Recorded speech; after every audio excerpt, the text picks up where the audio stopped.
na sual chuange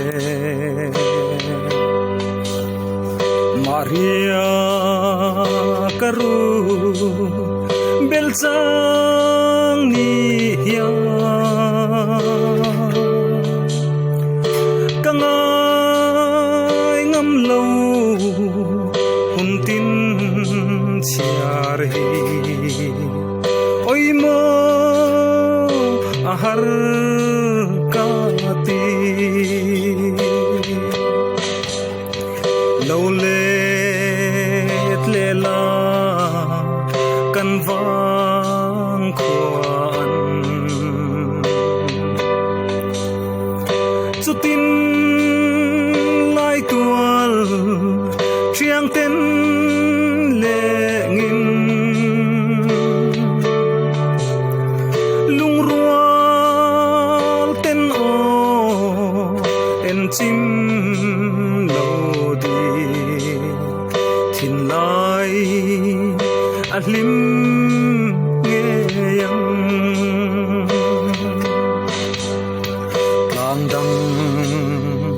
a hian leng ma ila thai koi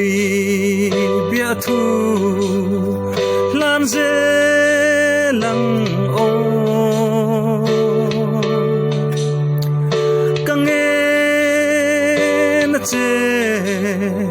rin tu rin oi mo ana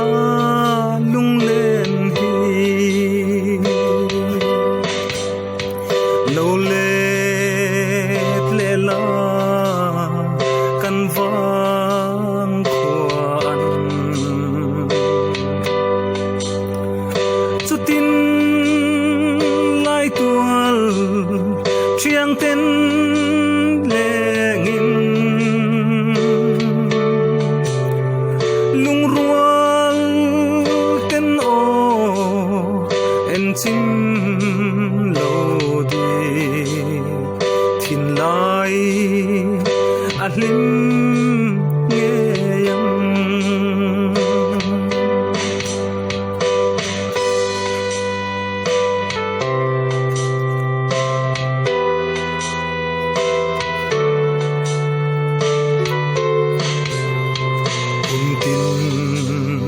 chiarin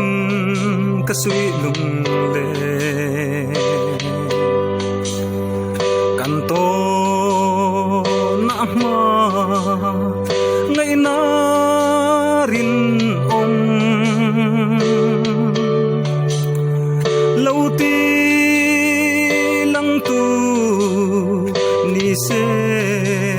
odi limten kan leng thei ang lo let lela kan vang khuan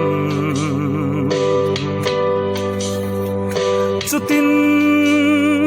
lai tual chiang ten le ngin lung rual ten o en chim lo di thin lai a hlim